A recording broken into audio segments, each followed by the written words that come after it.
The US central bank, the Federal Reserve, is supposed to stay out of politics to try to meet its dual mandate of keeping employment high and inflation low.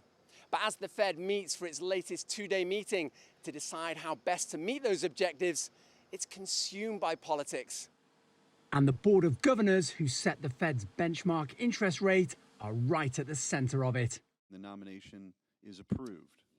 Senior White House economic advisor Stephen Moran joined the board just hours after a Senate confirmation over the objections of Democrats.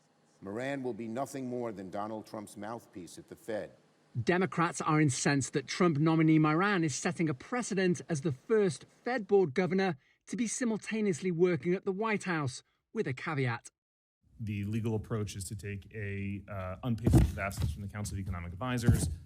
That was a huge conflict of interest for his opponents at Moran's nomination hearing last week. Your independence has already been seriously compromised by your statement. You are going to be technically an employee of the President of the United States, but an independent member of the Board of the Federal Reserve? That's ridiculous. But Moran insists he believes in the independence of the Fed. I couldn't be more in agreement that independence of the central bank is of paramount importance for the economy, for financial markets, for the long-run stewardship of the country.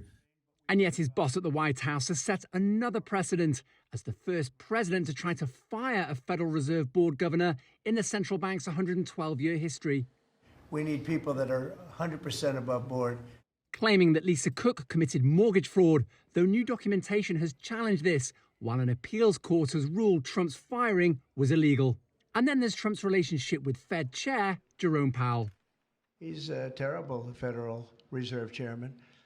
The president's repeated attacks have broken a convention that presidents don't publicly comment on the Fed's work, fueling complaints that he's trying to take it over to set that interest rate to his short-term political advantage. The interest rates are too high. But at least Powell appears to be on the same page as Trump this time. The shifting balance of risks may warrant adjusting our policy stance.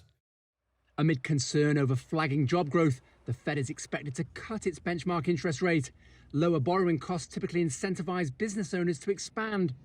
But at the same time, lower interest rates can drive prices back up because consumers use credit to spend more. The foundations of the recent inflation crisis. Owen, Fairclough, CGTN, Washington.